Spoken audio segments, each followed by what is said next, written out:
Hello, good evening, and welcome to the LFC Daytrippers. This is Gav, and this is the Friday forecast. Looking forward to the FA Cup fourth round this weekend. With me, I have Joe. It is Joe's show. I just host, as everyone knows by now, on a Friday night. I have got Joe from All Leeds TV. I have got Lee Gunner from Lee Gunner Enterprises TV Corporation. I don't know what he calls himself anymore. He's calling himself Tierney TV at this stage. I don't know, or Tierney FC. I don't know what's going on. And another man from Rivalry Aside. We had Kieran last week and we had a great time. And this time we have got Ben. Ben, how are you, my man? Yeah, really good, mate. Just recovering from Liverpool's result last night, but see how we get on. Okay, you went in, you threw the dagger in earlier. Like I think it's stage 4 of recovery you've reached, which is very, very good. I'm extremely happy for you. There's loads of people in the chat, and of course, Lee's Rat Army have shown up. We welcome the Rat Army because apparently, if you want Arteta out of Arsenal, you are a rat, and these people just love being rats now. Rat Army everywhere. Yeah, so Rat Army assembles as somebody, so all assemble here. I'll have a bit of laugh for the next hour or so. That's what it's all about. But it is FA Cup fourth round weekend. There's some interesting games. We've picked out 6 to look at. We're not going near the likes of Cheltenham v Man City. It's just not happening. I'm not wasting my time on that. But there is 6 games we want to look at. We're going to get a prediction for a Premier League game as well, because it is part of our syndicate. And remember, at the end of this show, the people in the chat will make the decisions on another syndicate that we will put live tonight with Colossus Bets. This show, of course, is with Colossus Bets. And if you go to colossusbets.com and you type in LFCDT as your referral code, that would be absolutely amazing. You can get in there, see our syndicates, and away you go. Let's start with Fulham v Burnley. When I put this down as number 1, I thought, what a fucking idiot. But listen, that's how it has to go. But listen, Fulham v Burnley, you have Burnley off the back of winning at Anfield, of course, last night. You have Fulham that are finding their way a little bit in the Premier League. I think it's 5 draws in the last 6. They lost to Manchester United. But Joe, I'll come to you first. Like, I don't see Burnley as a cup team. I don't think they'd be massively interested in it. They're still down there in a little bit of trouble in the Premier League despite that win last night.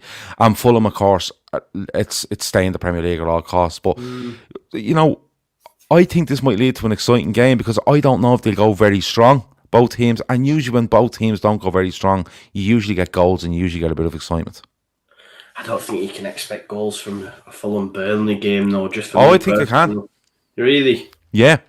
I don't expect goals in any Burnley game, to be honest, regardless of who's playing. Apart from when they're at Anfield, of course. Beating Burnley at home's not for everyone. You know? No, it is not for everyone. It is not for everyone. Don't make me bring up Cavani again, Joe. Don't make me bring up you comparing yourself to Edison Cavani again. I'm only joking, but listen, it's not every time I get a chance, is it, to be fair? No. No, but I don't know. Look, like you said, I think it's not much in it. I mean, it's a bit of a damp squib for me. The fact that, like you say, Burnley never a cup side. Do they have strength in depth? No. I mean, Fulham, Scotty Parker started to get a tune out of them. Fair play to him. If anyone's going to pull out of that bottom 3, I think for me, West Brom and Sheffield United are done. And Fulham do have aspirations of staying in the league. So what does that mean? He's probably going to switch it. He won't want to get any injuries. So he's like you say, he's probably going to make changes. But yeah, I mean, it's all focused on the Prem. So for me, I don't think either will play an overly strong side. I don't know. I just don't see there being goals. I think it could go, because it finishes on the day, right? So it probably might go pens, man. Could even go pens. It's one of them ones. Lee, you described this as the Arsenal Cup before we come on. I have a question. Does this round go to extra time? Does it go straight to penalties? There's no replays, is there? Penalties, extra time and pens. Okay, as if players don't have enough to be doing, they're throwing out extra time in the cup as well. But Lee, when you look at this one, you know, Fulham, Burnley, do they really have an interest in this cup, Lee? Because I don't think they do. Nah, neither of them want to even be in it, mate, if we're being honest. The Brexit Mourinho got his big result the other day, didn't he, at Anfield? Yeah. And of all the teams to end Liverpool's unbeaten run, it had to be him, man. It was just like he rattled Klopp. Your team looked rubbish. He just parked the bus, hit and run, like long ball FC. But then you've got Fulham that are kind of rejuvenated. They've changed their formation a little bit. They've changed up their team and their style of play. And they're playing some half decent football. They played Chelsea off the park for 45 minutes the other day until the red card. I do think Fulham will win, but this is going to be a bore fest, man. And I wouldn't be surprised if it went all the way to penalties either, if I'm honest. Yeah, I don't know. I don't think I think where Fulham are and where Burnley are, I think, Burnley, just because they're Burnley, all they're interested in is staying in the Premier League. They don't want to know anything about anything else. They don't want to know about League Cups. Did he get into Europe one year, Burnley? Yeah, they fell on their arse then, and they were absolutely appalling for the following season. I don't think they like extra games. Just give them, and I don't think they like all these couple of games a week. They just, if you told Burnley they were to play at 3:00 every Saturday for the rest of their life, they'd be just take it 3:00. Let me see. Avi says, and I'm going to go on to Ben. He says, Gav, ask Ben to give Minal a wave, please, mate. This, of course, being about the fella. Is this the fella at Lazio that looks about 50 and he claims to be 20 or so? Yeah. We had some fun with that. That's all we'll say. Yeah. Well, Ben, for you, Fulham and Burnley, what way do you see it going? Because I genuinely do think there'll be goals in this. Well, look, I think both sides wouldn't like the extra game. You've got to say that. It's stress on the squad for the minute. Two sides that have both picked up points against Liverpool in the last few weeks, so pains me to say it, unfortunately. But I just think Sean Dyche, a bit more experienced than Scotty Parker. They've just got to Anfield and picked up 3 points and broke the record. So what more can you really say on that front? I do think I can't see a few goals. Be interested to see what actually happens. Fulham have played well. They've done all right the other night again. Fortunately, it happens, doesn't it? The bigger sides usually prevail and come out on top. But I can actually see Burnley picking up the win in this, to be fair. Especially after going to Anfield. Sure, they can go there and win. Yeah, I don't know. Like, with Burnley winning that at Anfield last night against Liverpool, they may just go, that's the week done. When's the next Premier League game and move on. But I don't know who these have in the next round if they get through, because of course the 5th round draw was made as well. But like Stephen Duffy says there, Burnley just don't take the FA Cup seriously. And I just think, don't get me wrong, I think if Fulham had 3 or 4 more wins under the belt in the Premier League and felt relatively safe, I think it could be something for Scott Parker as a manager to say, we're doing okay in the league, maybe make that little push in the FA Cup and just bring this squad on and bring players in and try stuff in the FA Cup, because he is fairly inexperienced in it. But I think neither side will get very far in this cup, but one of them has to progress tomorrow. Right, predictions. Lee, go. They get AFC Bournemouth or Crawley in the next round, the winners of this. Okay. I'm going to go Fulham on penalties. Okay, nice. Okay, right. Joe, what are you having? Yeah, I'm just looking at that there and I'm even more annoyed because you speak in there about like if they were doing well in the league, Fulham, he might have had a go with it. And that's what frustrates me because that's what Bielsa could have done, because we could have beaten Burnley and then we could have beaten AFC Bournemouth or Crawley and then we might have had a nice little cup run. So it's frustrating, man. It's frustrating, but I'll go Fulham Pens, man. Fulham Pens. Fulham Pens as well? Yeah, I do think it'll go. Okay, the 1892 Reds podcast has 1-0 to Burnley with Chris Wood scoring. I don't know if they played a full side. Bambo Ajeg Bomugan. That's the best I can do, mate. 2-0 to Fulham. Kev O'Sullivan has 1-1 Fulham. Loads of Fulham on pens. Stephen Duffy says Fulham after extra time. There's loads in there. Ben, give us a prediction. I'm going to go for a little 2-1 Burnley win. I fancy them in this, to be fair. Okay, Macker thinks Burnley will play their first team, so 1-0 win to Burnley. Nageb has 2-0 to Fulham. There's a couple of them coming in now from Avo and stuff like that. Josh Hunter has 2-1 to Fulham. I can tell you in Air Syndicate for tomorrow, 2-1 to Fulham, 2-1 to Burnley, or a 1-1 draw after 90 minutes, of course. That's the 3 predictions that's come out of Air Syndicate this week. So I think the people doing this syndicate this week are a bit on... they're not sure, let's say that, when they pick those 3 results. Moving on, Brentford v Leicester, and this one excites me because again, I'd love to know and get inside the head of Leicester to see where they are and what way they look at the FA Cup. Lee, I'll come to you first. Leicester are doing extremely well in the Premier League. They're right up there. They're in amongst a group of, I think there might be 7 sides within 6 points at the top of the league or something like that. and Leicester are right in there. You know, I think I heard today that Vardy might be out for a month though. I don't know how true that is, but I did read somewhere. He's having an operation, isn't he? Yeah, is he? Okay, so that, well, when I say I read it somewhere, yeah, it was in our WhatsApp group, but I don't believe any of them fuckers say, to be honest with you. So I can't believe I've said that live and got away with it, which is interesting. But Lee, what do Leicester do here?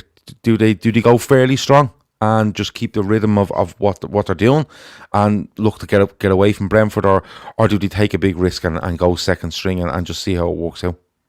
I think second string, and I think 2 reasons. Number one, they're in a title challenge, and let's be honest, they are. Yeah, you know, people are not putting them in it, but they're in it. Yeah, and their second string is more than capable of beating Brentford. You know, they've got Senga's under. They've got other players within in and around the squad that are on the periphery of the squad. That guy Cengiz, he is quality. Yeah, and the only reason he doesn't get in their team on a weekly basis is because they are playing so well at the minute. Because he is a top class footballer, man, and he came on and ripped us apart when he came on at the Emirates. They're not reliant on Vardy for goals this season, which is something that you couldn't really say about previous seasons. Harvey Barnes, I think, scored 10 in 24 games this season, which is pretty mad. That's gone under the radar. And their defence at centre-back is where the issue is, because they're not flooded with centre-backs. You know, Sionchu's out. Fofana's been brilliant. Johnny Evans has been a revelation for them since he's been there. So I think that maybe a mix and match rather than a full reserve team. Yeah, maybe go with the centre-back pairing again. And mix it up in midfield. Tielemans is just a joy. I love watching that guy. Maddison, yeah, I think he's quality. Top class footballer. They've just got a sick team, man. They've got a quality team. I'm kind of jealous when I look at them because they don't spend that much money and their team is levels above my team. And they've got a good manager as well. He's decent. He's very decent. So yeah, I think they'll go mix and match. That man Gav, I love you. Oh, well, let's be real. He was one Gerrard slip away from winning the title with Liverpool. Yeah, but he took 23 points in 19 games at the back end of last season, which is horrendous. He did, but do you know what? The one thing I'll say about him is I think he's a manager that will learn from his mistakes. Like, he knows that's a fair point. Title, albeit not in this country. He's won them relentlessly up in Scotland, but they fell apart when we came back out of lockdown, and they were in relegation form, weren't they? This season, I think he said, like, we need to go and get under. We need to go and get a couple other little players here and there just to be squad fillers more than anything. He didn't necessarily need a starting 11. He just needed squad fillers, because if they do get an injury to Maddison, it don't matter. He missed about 10 games in a row earlier in the season, I think, or 8 games, something like that. So it didn't really matter, and they were still picking up wins. So I think he's done some good business at that football club since he's been there, and they as a club have run superbly. And I think they'll win this quite comfortably, mate, with more a second string than a first string. Yeah, Joe, I wanted to talk to you about Brentford, because they came so close to getting to the Premier League last season. You know, they're beaten in the Championship final, aren't they? By Fulham. Fulham, yeah. Fulham. And I really wanted Brentford to come up, because I kind of tracked them from, say, February onwards, when they were still up there, and I'm kind of going, they're still fucking there. And they were playing great football. They were really exciting to watch. They had a new stadium coming as well, although the whole COVID stuff has stopped fans being in it, I think. But, I thought, Jesus, wow, if they could get into the Premier League while literally walking into a brand new stadium, it could catapult them, because I don't think they're building that stadium thinking they're making the Premier League. I think it was just an infrastructure thing, and they wanted to progress. But throwing a Premier League place into there and throwing 150 million quid into the bank account on top would have been unreal. But they're still an exciting side to watch, Joe. Any highlights I've seen of them from the Championship season, or from the Championship this season, I think they're really exciting. That they play open football. But I think that might be their undoing against Leicester, because I think Leicester like people that play open against them and give them a chance to hit them on the break. Could I be right, or could I be wrong on that? So I fancy Brentford in this one, to be fair, if I'm being totally honest. I do. They're a fantastic side. Like we had a bit of a argy-bargy with them last season, but They are a fantastic side, and they've got some great players. And I fancy Thomas Frank to put out a strong side. I do agree though with Lee. You know, Leicester's got some great players. Under come on against us when they spanked us 4-1 and played a lovely assist to Vardy in that game. He's a great player. You know, when I heard about the Vardy news, like as a Leeds fan, I'm like, oh, buzzing, he's going to miss that game. And then I speak to a Leicester fan on our channel, and he's like, well, the last 13 goals that Leicester have scored, Vardy's not even been involved in, you know what I mean? So, you know, it's quite interesting when you see it like that. You think, oh, really? Wow. You know? So they are doing bits without him. I think it's just even a mental thing, knowing that Vardy is there, you know, and like he's on the pitch, it can give a boost. But yeah, look, Leicester are in a title race. I agree with Lee completely, and surely Brendan's focus has mainly got to be on that. You know, if Leicester are on the game and there's not wholesale changes, then they should be all right. But I do really, really like Brentford as a footballing side. They've got some great players. The centre-back, Ethan Pinnock, special talent. He'll be playing Premier League football soon enough. Left-back, Rico Emery. I love him at Leeds United. He's another player. You know, and they've got some great players going forward. BMW, it was last season. Benrahma, Watkins, and Mbeumo. But obviously, Benrahma and Watkins are in the Prem now. But and Mbeumo's a great player. Ivan Toney up top as well. So they're a good side, Brentford. And look, they gave Tottenham a good game, didn't they? You know, and I think they could beat Leicester just because Leicester will make changes, I think. But it's in the balance for me. Yeah, Dan J says Soyuncu will be back. He thinks Soyuncu will be back. Leicester will rotate 7 to 8 players, but a solid base will give them a platform for a comfortable 2-0 win, according to Dan J. Ben, when I look at this competition, and I think it's kind of gone out of my mind a little bit because we've drawn Manchester United, you know, like if we'd have drawn a Brentford or a Charlie or whoever else, you know, Cheltenham or whatever it might be, I thought, although I'm not a massive fan of the FA Cup, I think it's way down the list. When I look at the start of the season, I thought it would have been a good competition. If you're in some form like Leicester are, that Liverpool could have blooded some players and made some changes and got people into a rhythm with upcoming Premier League games and players who may be coming back, giving them some minutes. But obviously Liverpool have drawn United, so there's a different tilt on that now. But I think this might be perfect for Leicester because they're in good form. They're right up there in the Premier League. And it gives them a chance to maybe not change 7 or 8, but change 4 or 5 and say these 4 or 5 that are coming in are hungry to get into this starting 11 in the Premier League. And it might work against Brentford this weekend. I agree, mate. I think there's too much of a good factor around Leicester to be slipping up in this game for me. Don't get me wrong, Brentford's are a good side, and Joe's just spoke really well of them.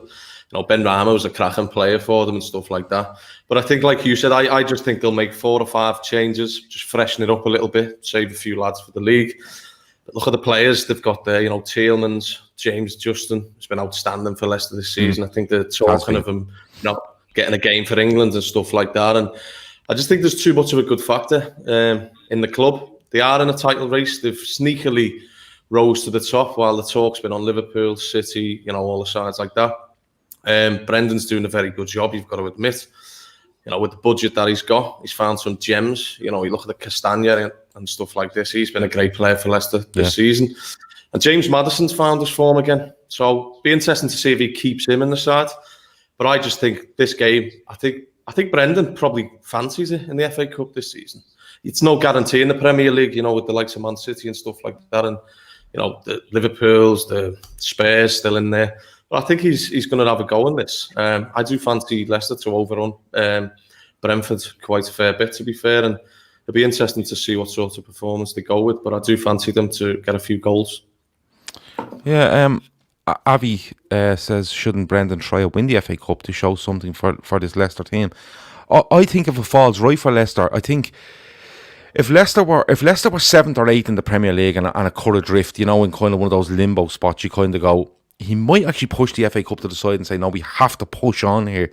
But because they're up there, and I know there's loads of sides up there at the moment, and, you know, sides that are on form are being touted as champions already, and sides that are out of form, i.e. Liverpool, are being written off completely as non-runners, and that's everyone's prerogative. And, you know, you look at Everton with 2 games in hand. If they win the 2, what do we tell you about Everton? You know, there's United are on form. There's loads of stuff going on there. And I think because he's comfortably in there, and not only that, he knows shows that it's unpredictable. Leicester have lost, I think I seen the other day, 26% of their Premier League games this season, and they sit right near the top. You know, that's the mad season that it is. So I think because they're comfortable in there, it might be one where he does make 4 or 5 changes. Go, I'm comfortable with that because I'm a bit of carrot and stick with these 4 or 5 players that I bring in. That when we play Premier League next weekend or midweek or whatever it might be, there's a real chance you could get in the side if you show me something. So it might work well for the likes of Leicester and a couple of others. Predictions though, Joe. Are you sticking with your Brentford? Yeah, I am gonna. Yeah, like even if they're not top 4's huge for them as well, and I am. I'm gonna go against the grain, and I'll go for a 2-1 Brentford win. Okay. Lee. 4-1 Brentford. 4-1 Brentford. You nearly said that. I reckon I can get that. I reckon I can clip that without you saying Leicester. 4-1 Leicester. I think the only threat that I can see from goals for them is Ivan Toney. Okay, no worries. Ben, what are you having on this one? I'm going to go for the 3-1 Leicester win. Okay, no worries. Our syndicate this week is a Brentford and Leicester is included, and we have 3-2 Brentford. We have a 1-1 draw after 90, and we've 2-1 to Leicester. So there's a result going either way there. Before we go on to the next game, JRG has put a comment in here, and I swear to God, if this happens, there'll be serious fucking problems, right? Rumour has it Mustafi is going to loan on loan to Liverpool until the end of the season. Lee, for the love of Jesus, please tell me that's not true. Bro, I've not heard any of that. Man's got to be on a wind-up. He better be because, well, listen, somebody, Olivier, I'll never forget the fella's name, told me last week, was it last week, Joe, or the week before, that Paul Pescasolido's face is on a coin in Canada, and I believe that we had great crack, and then he told me it wasn't true, and I couldn't believe it. I was really upset, but that Mustafi one might top it, Jay, I'm being honest with you. What did I miss, says David Lennon? Not a lot. It's okay. You shouldn't be late, though. I know David Lennon personally. You shouldn't be late. There's a couple of bits coming in there. 4-0 to Leicester we've Macker going 2-0 to Leicester. So a lot of people do fancy Leicester in this one. Over the weekend. Bambo says he's on the wind-up. I hope so. I really, really hope so. And if you are on the wind-up, come in and tell me. But if you're not, don't tell me, please. I don't want that news. Yeah, that's okay. You've checked it. Carl Rossi says, hit the likes, people. Please, hit the likes on your way in or the way out. It helps the channel. Lee tells me this all the time. Tell the fuckers to hit the like button. So I'm telling you, and you're better off with me telling you than Grizz, because he just shouts at people and Lee gets really aggressive. So it's better off with me just saying, please hit the like on the way in or please on the way out. Share, like, subscribe. You know how it works. Watch you every day. It should be standard, mate. You come in to watch it, hit the like. Yeah, okay. There you go. Standard stuff. Steve Jenkins says Mustafi sliding around the Liverpool area. Yeah, but Jay does say it's a wind-up. Thank be the fuck. You nearly ruined my weekend, Jay. Thanks very much for that. The next one is Everton against Sheffield Wednesday. Sheffield Wednesday have had their issues on and off the park this season, but they travelled to Goodison in the 4th round. And Ben, I'm going to come to you first, because when I say Leicester are comfortable where they are, and it's a chance to mix things up, I think it's a little bit different for Everton. Despite the 2 games in hand, I think this is a big chance this season to get a trophy for Everton. They haven't won something since 1995, as everyone reminds them. But I think this is a huge chance. I think for 2 reasons. I don't think they can maintain what's going on in the Premier League. That's hands up. That's right. I believe. I could be completely wrong. But secondly, because it's so mad at the top of that league, Everton could look and go, if we take this FA Cup avenue, and people are so concerned with the league because it's a bit crazy and so tight, we could get a good run here. Everton need to go heavy on this game. I agree, mate. Especially with a manager like Ancelotti, they ain't going to take this for granted, are they? He's a serial winner. But Everton do. Every opportunity to get a chance to go for a cup, they've got to take it, and this is a perfect one. I do expect them to go quite strong in this. I just think they'll get the win early and then try and make the changes, which is probably right for them.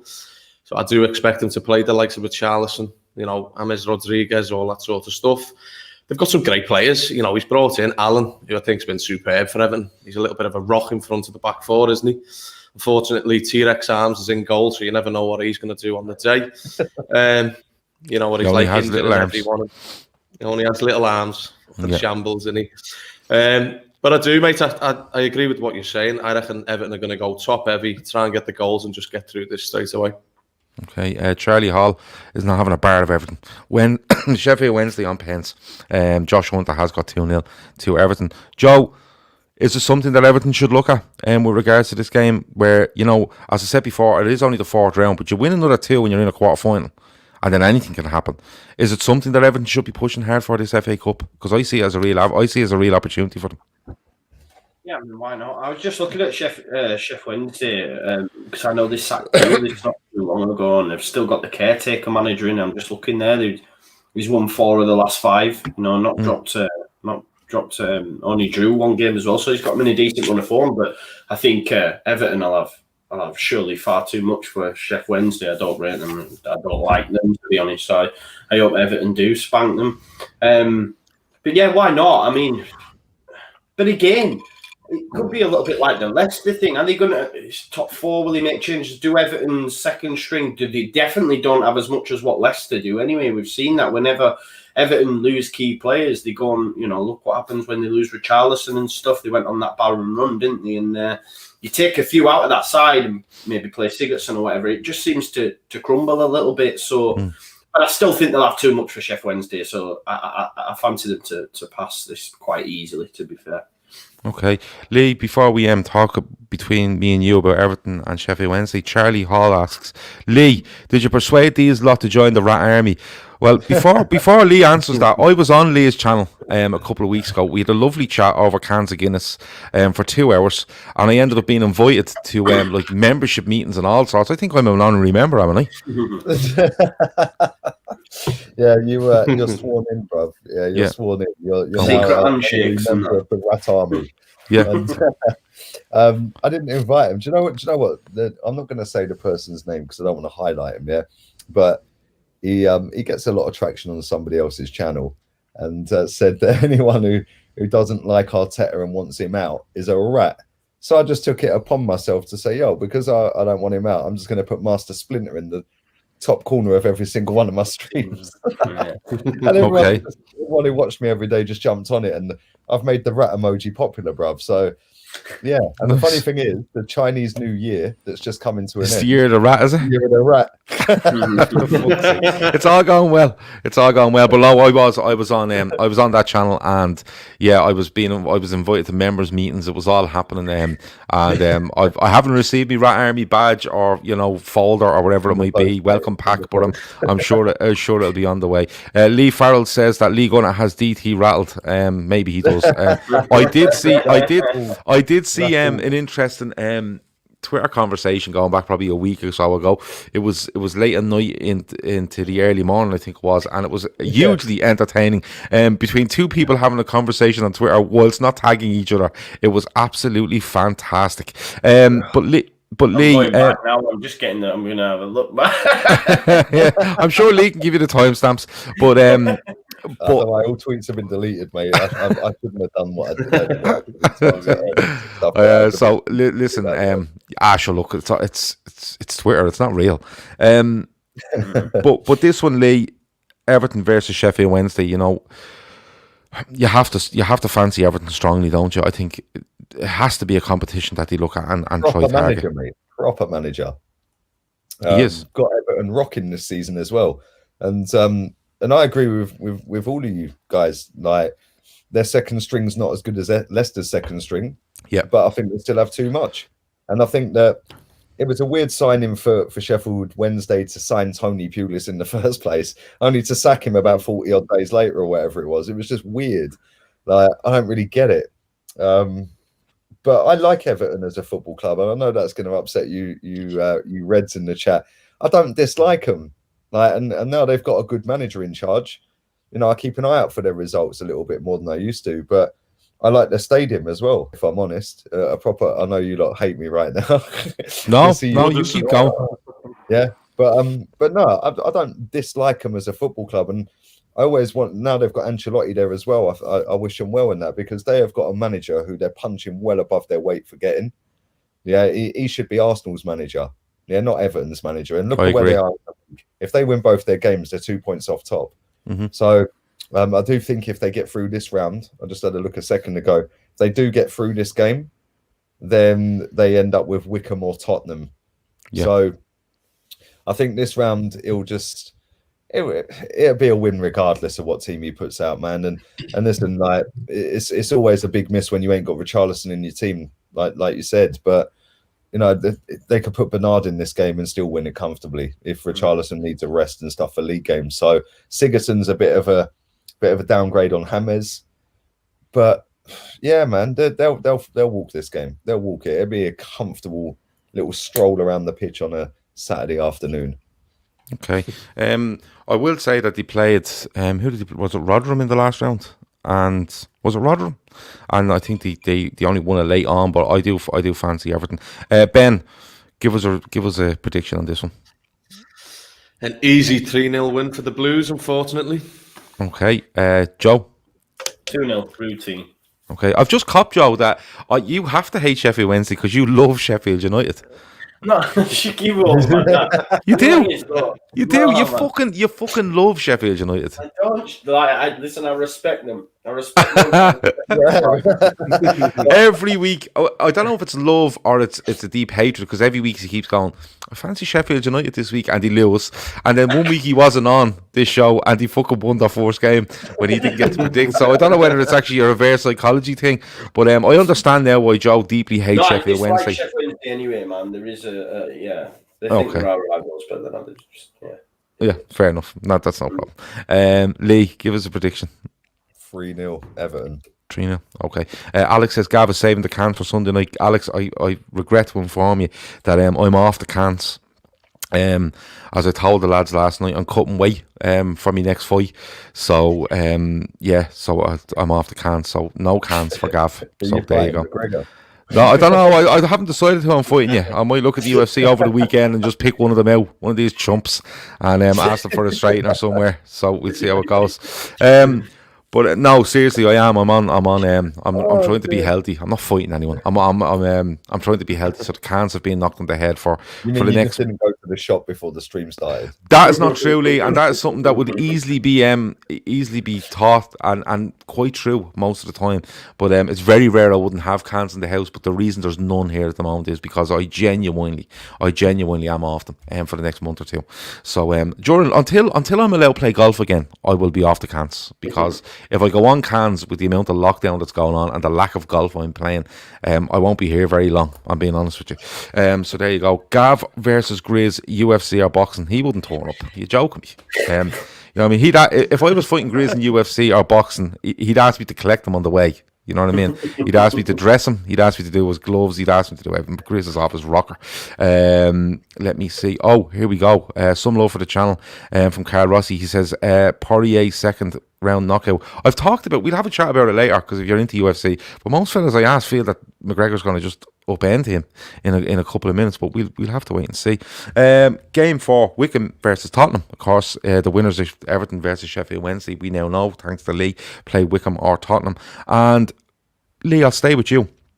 I think Jose makes a fair few changes here, but expects to get through anyway, because I have a little feeling Spurs might be in the same kind of league as Everton when it comes to viewing this FA Cup, and I think they might target it as well. Do you agree? I think Tottenham are going for a title, if I'm honest. Okay. And I think he's got that little glint in his eye this season. Said this very early on at the start of the season. 60 years this year since they last won it, the league. Yeah. Although I think it is 30 years since they last won, or 20 years, something like that. Since it must be 30 years since the last won the cup. 30 years. I think it's 30 in it, 91. 91 at Vents Forest, I think.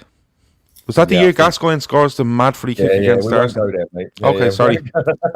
Well, you went into something earlier. I thought I'd get my own back. But if you ask any Tottenham fan, they're obviously in the League Cup final. They can get through this round. They can beat Everton, albeit they lost at home to Everton opening day of the season. I still think they could beat Everton in the next round away. But if you ask any Tottenham fan, would they substitute a cup run and the League Cup for a title challenge and potentially win the league? I think every single one of them would substitute it. And do you know what? I would not put it past that manager to win the league. And if he wins the league, there's a lot of Arsenal fans that are going to have to disappear, bruv, because 60 years is a long time. My dad was 1 when they last won it. So I don't think he's going to substitute it for this particular game, because they could put out their under-17s and spank Wycombe, mate, with all due respect. But I think as soon as they get through to the next round, which will probably be Everton, like I said, I think that's when you'll see how much Jose don't want to win this competition over a league title charge. So, yeah, comfortable, easy. I'm not sure whether we'll see the Mbappe celebration again in front of a part-time goalkeeper and all that. Yeah, that was mad, wasn't it? That was mad. You know, he's going on like Mbappe, bro. Like, some woman enjoying a cup of tea in her back garden, watching Marine, and there's your man giving it the big one to her. It was unbelievable. And I think he was throwing salutes at the Klopp cardboard cutter and everything. It was all over the shop. You know, it was absolutely. Sainsbury's in the week and plays football at the weekend, and my man's going on like he's a don. It was unbelievable, wasn't it? It was absolutely unbelievable. That made me chuckle. It really did. You know, they'll put. Listen, Tottenham's got a very good squad. Let's not forget that. Gareth Bale can't even get in the first 11. Yeah, and when he has got in it, he's looked pony. They've still got Lucas Moura. Again, he don't start every week. A very good footballer. You know, Bergwijn, I don't know whether he's fit. Again, a good footballer. Their midfield, they've got decent footballers. You know, I wouldn't say they're all great footballers, but they're decent footballers. And as a squad, I think they've got one of the best in the league. I genuinely do. And I can't stand saying that because I can't stand them. But I love Jose, man. And I hate that he's their manager. Can't stand he's their manager. I would have had him in a heartbeat at Arsenal. You know this already, man. Mm-hmm. Yeah. But yeah, I don't want him to win a throw-in, let alone a game of football. But sadly, they're going to spank Wycombe tomorrow, mate, quite comfortably. Okay. Bambo says that the celebrations were for his mother, which is fair enough. He is a young lad. What? No, I didn't hear it, so it's okay. But no, I think. Oh, okay. Sorry, I get it now. Okay, no, but listen, if it's for his mother, fair enough. You know, if it's for his mother, then cool. Listen, I didn't know that either. Either did I. Yeah. Yeah, there you go. So, yeah, sorry about that. And great hat trick, by the way, brother. Joe, Spurs, Mourinho, Lee thinks they're in a title race, and you can't write anyone off at this stage. Does he just try make his way through this cup competition with a couple of changes and take those measured risks and see how far it gets him while the league is ongoing? Or does he just change it all around? Like, because he has got a good squad, Joe. Like, even against Marine, he puts out a strong. It's a strong side, but when you look at them, you go, well, he doesn't play every week. He doesn't play every week. He doesn't play. There was a lot of people there that don't get in the first 11. Again, is it like Leicester? Is it one of those where he can just keep these players fresh by having them in the FA Cup and maybe the Europa League when it comes back and still be able to concentrate on the Premier League? Yeah, I think so. I don't think they'll.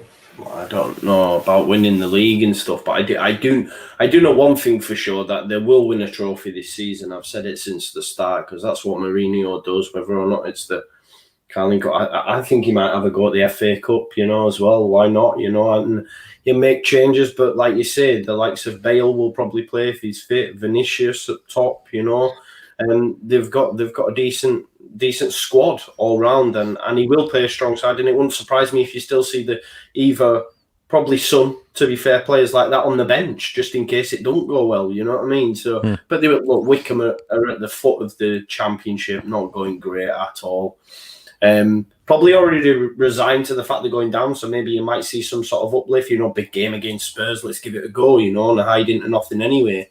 But I just think over the course of 90 minutes, Spurs will have too much for him, man. And yeah, Mourinho, yeah, he's going to win trophies. I'm sorry to say, Lee, he's going to win some of this season, man. And yeah, I suppose it'd be even better if he won the actual Arsenal Cup as well, wouldn't it? To be fair. No.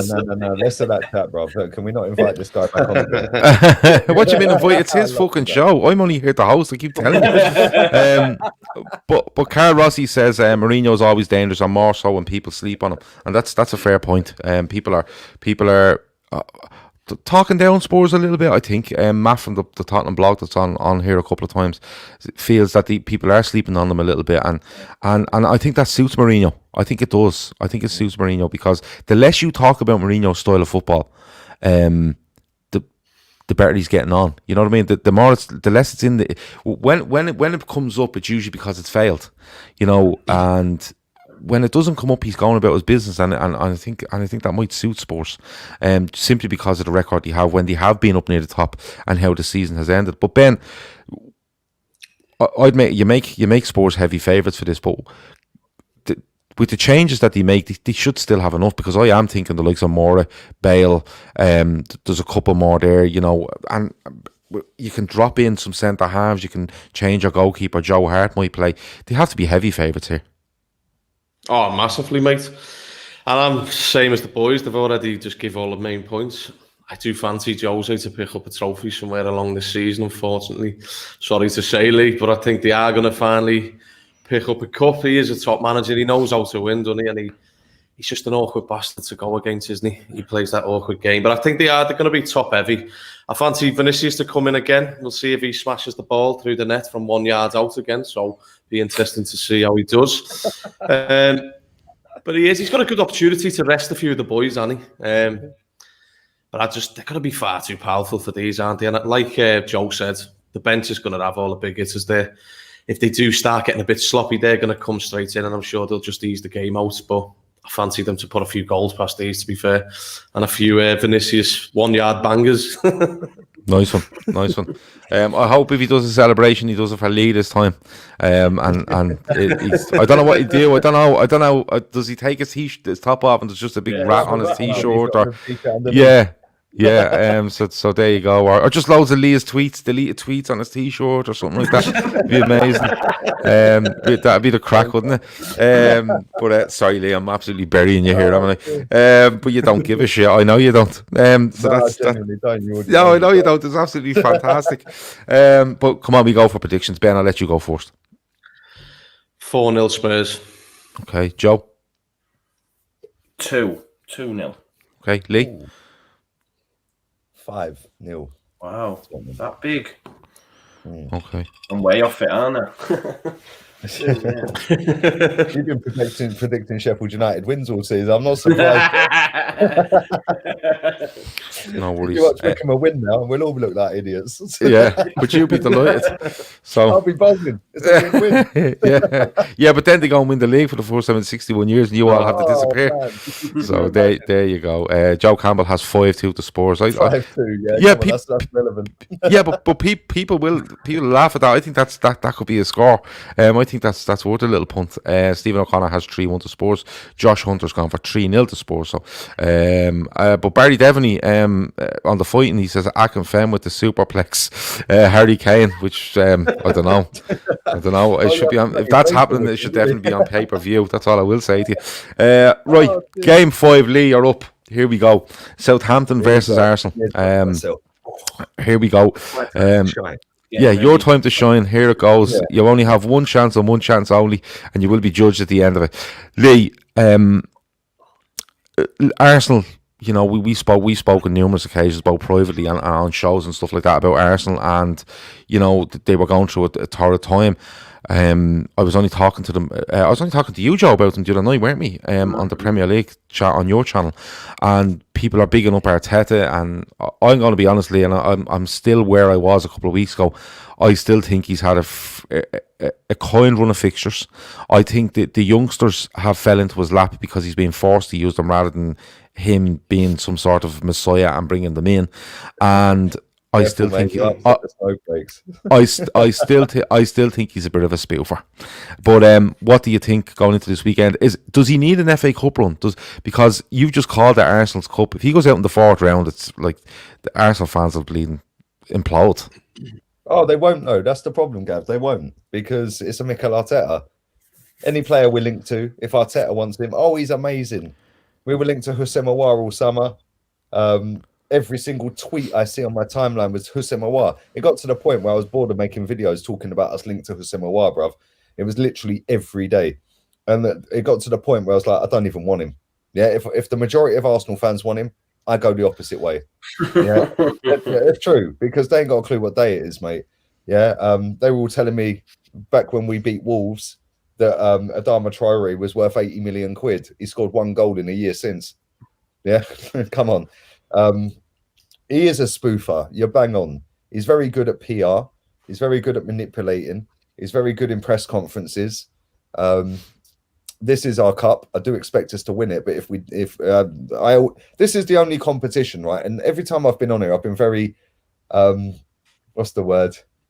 Critical. I wouldn't say negative, because I think I'm positive. I want us to win everything, bruv. Yeah, and I want my club to be what we smashed the stadium down to become. So I wouldn't say I'm negative. People see it as negativity because they accept mediocrity and they can't understand and dissect what I'm saying. So that's more on them than what I'm doing, really. But for me, this is the only competition every season I look at, and no matter how poor and crap we are, I know we can have a run in it. Yeah, because we do it every single year. Every single year we somehow fluke our way to the semi, yeah, or the quarters. Yeah, we might get knocked out in the quarters. If we make it to a semi, we're in the final, mate. Don't matter whether you drop Man City in there, Man United, Tottenham, Liverpool, don't care who we get. If we get to a semi-final at Wembley, we'll beat anyone. Yeah, we get to the final, we'll 9 times out of 10 beat you as well. Pretty much every time beat anyone at Wembley. You know, Wembley's like our second home. We might, in fact, why don't we just go and buy Wembley? We'd walk the league. We'd literally piss it. But I am kind of worried about Southampton. They're a good football club, bro. I'd take their manager in a heartbeat. I think he's quality. Yeah, he promotes the youth. He plays attractive football. He's got a tune out of Danny Ings. He's now Danny Ings-Argy. Like the guy is just class. They have got such a good setup at that football club for like youth setup and development, and their scouting network is up there with Leicester. Like they're just so good at finding gem after gem, and we're sitting here letting another player leave for nothing, another player leave, and it's just like so frustrating. But I think we'll beat them. I already did my preview just before I jumped on here. I think we'll beat them. I think we'll slap Wolves in the next round. My father-in-law's downstairs. I watched the game with him. He's a Wolves fan. I'm in Wolverhampton right now. He was pulling his hair out at times in that game tonight. Yeah, and we beat Wolves, and all of a sudden we're in the quarters? I think it's the quarters. Yeah, if you win this on Wolves, it'd be 4th, 5th. Yeah, you'd be 6th round as the quarterfinals. Yeah. Yeah, and then all of a sudden, whoever we get in that round, we're then in the semi. You get us in the semi-final, bruv, you might as well just put the ribbons on it, and it's ours. And I'm not one to be big-headed. You know that. I'm kind of humble with it because I know we're crap. But this competition, I've seen us win it. I've been at Wembley when we've won it before. You know, I was at Cardiff when Michael Owen broke my heart, bruv. I cried all the way back home. Like, literally, that geezer ruined my day, man. Yeah. But I've also been when we beat Chelsea and see us absolutely take apart the record-breaking champions. So, yeah, it's our cup, bruv. I don't care what anyone tells me. Arsenal are winning this cup. It don't buy Arteta time for me, because win, lose or draw, yeah, I want him out anyway. Yeah, because I think that, and I've said this to you when we did the 2.5-hour marathon. It was therapy, wasn't it? Therapy session. Well, for you, it was just drinking for me. It was, yeah, for you were probably thinking, fucking hell, he's been going on for 2.5 hours. Like, can you shut up? Yeah. But I look at it and I think, like, this season we've lost to Burnley at home, we've lost to Leicester at home, we battered them, lost to them, we lost to Southampton at home, and we drew with Crystal Palace. So that's what, 9 points, 11 points more we would have had if we had a proper manager this season. We'd be in the title charge right now with that squad. Yeah, with that dead squad. Imagine what a proper manager could do with this team. Yeah, and then go and get a couple of your sides. I can't stand him, bruv. We're 10th in the league. This is my only hope of us achieving anything this season, because I don't think we're finishing above 10th, if I'm honest. And a couple of moody little loan signings ain't fooling me. So, yeah, man, we're winning it, and nobody can say anything. It's hard. Okay, I think Lee might be predicting the win against Southampton, but I will make that official in a minute. Joe, Arteta and Arsenal, and you know, Lee is right. They have got this kind of love affair with the FA Cup going back to even when Wenger was under massive pressure, he was winning FA Cups. Yeah. But when you look at Southampton, again, another side for me that won't go down. I don't think they'll get right up there into a European place. That's just my opinion. I think this is a great chance for them as well. I think this usually an FA Cup opens up in round 6 or semis, or that's when it really opens up. You go, oh, they're still in it. They have a chance because of whatever's going on with the rest. But we're in round 4, and I think there's so many teams that are looking, going, this is a right chance here. And I think Southampton are one of them. Do they go strong at the weekend against Arsenal for you? Yeah, I would probably imagine so, but I yet to look. I think Arteta has turned it round. Do you know what I mean? He has, and I know Lee won't like to hear this, man. I don't mind the bloke. I just like him. I think he's pretty suave. You know what I mean? It is what it is. But I can see the pain on his face, man. But yeah, look, Southampton probably will go decent. But I just look at the form that Arsenal are in at the minute. But I agree with what you're saying now. I've just had a look. Like, I've not done my homework this week, so it's FA Cup chat. But I'm just looking at the results they had, and other than Chelsea, Arsenal should be beating them teams. Do you know what I mean? So it's nothing major. So maybe up against the Southampton side, who are very decent as well and have had a great season, that we might see something different. Because I'm just looking at the teams; they are really poor. They're all down there, apart from Chelsea, which was a bit of a shock at the time. But yeah, so it's got the makings of a good game, definitely. But I do think Arsenal will win it because they just do great in the FA Cup. To be fair, don't they? I mean, say what you want, he won it last season, and yeah. Okay, there's a couple of comments coming in there from Ant Dicko. He says Klopp is turning into FSG. Apparently, these are, of course, I think. I'm trying to look it up there. It's Maddox put comments. Maddox put some comments out with regards to FSG and Liverpool and stuff. But I think Klopp done a press conference earlier and kind of, told us all where the situation was. I think this is just a rehash of it, but the warden looks a bit more severe. But listen, it's a field day on Liverpool at the moment because of the form they're in. I'll wait till actually FSG or Klopp actually do something, before we react to that. Ben, looking at this, I think Arsenal go quite strong to try keep this little bit of momentum that they have, and as I said, the cup is what they really go for. I see Southampton going fairly strong in this because I think they see it as an avenue of maybe getting, as Lee said, you get to a quarters or semis and anything can happen. Do you think they both go strong? And if they do, who comes out on top? Yeah, I do, and it's, as we know, Arsenal do unbelievably well against anyone in the FA Cup. I actually, as you know, Gav, I do a show with an Arsenal fan, and this one's Arteta in, unfortunately. So I've heard it all, top to bottom, about this fella. Do you know what I mean? The glorified comb collector from Manchester. Do you know what I mean? So no, but I do think that's class. He can. I do think he will. He'll set them out strong. I do fancy Arsenal to put in a good shift. When you're used to the competition and you've won it a few times, it becomes a regular occurrence. I do like Southampton, but I'm interested to see whether there's any tension in that club for a few players. You've got Danny Ings now coming out saying he may not want to sign a new contract and stuff like this. And for me, he's their best player. I do think they've got some great players all over. I like Kyle Walker-Peters. I think he's been a cracking signing for them. Not many players, come up against Sadio Mane and have a good afternoon. Do you know what I mean? So I think he's been a great player.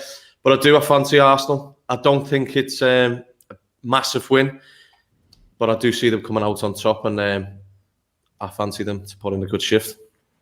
Okay. Let's get some predictions. Lee, Southampton v Arsenal. Very quickly before I give you the prediction, all the people that were saying he's got to take credit for turning it around. We're Arsenal Football Club and we're 10th after winning 5 out of the last 6 games, or 4 out of the last 5 in the league, or whatever it is. We're a couple of points above my man up there, above his team, who just got promoted. With all due respect, I know you're a decent team, but yeah, he ain't turned nothing around. We should be in a title challenge for Arsenal. 3-1, mate. And The biggest thing I will say, and the reason I think we'll beat them is because they play attacking football. We're going to batter them on the counter-attack. Martinelli, Saka, Aubameyang. Oh, Martinelli's going to have a field day against that lot tomorrow. Okay. 3-1, says Lee. And he'll be singing about Mikel Arteta from early on tomorrow, won't you? So it should be the crack. Joe, prediction? 2-1 Arsenal. 2-1 Arsenal. Okay. A lot of Arsenal wins coming in. Some Southampton wins coming in. Carl Rossi says 2-1 to the Arsenal. Star Wars Episode 8 FA Cup our only hope. Whatever that means. I've never seen a Star Wars film, so I haven't got a fucking clue what he's talking about. Never seen a Star Wars. Never seen a Star Wars. Man, I love them, man. I've got tattoos, but anyway, that's for another thing. But Lee, if like you, obviously your disdain for Arteta is like next level, yeah. But if you were to actually get beat by Southampton in the FA Cup, all the old sexuals, bruv, they'll disappear. They'll be in the hiding again, bruv, until we beat Man United in a couple of weeks' time. Excuse me, or a week's time.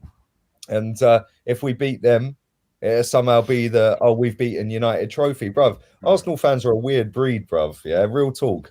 And like they take the team that the worst performing team at the top 4 from the season before, and say, oh, but we're only 3 points or 2 points behind Chelsea. Yeah, we're 13 behind Man United, mate. Yeah, but we're only 3 behind Chelsea. Like, why don't you look at the team that are top? Because it don't fit the narrative. The narrative is lower the standards every month, every week, every year. The standards for Arsenal should be dominate and try and not win. Try and win the league every season. I know you can't do that unless you're Man United back in the 90s, yeah? Them days are gone. It's going to be ups and downs, topsy-turvy. But I just look at it and I just think, like, we smashed a whole stadium down to come and compete with Leeds United, with all due respect to you, Joe, yeah? I don't want to be competing with Leeds and Crystal Palace. I want to be competing with the teams at the top, because that's what we were doing when we smashed that stadium down.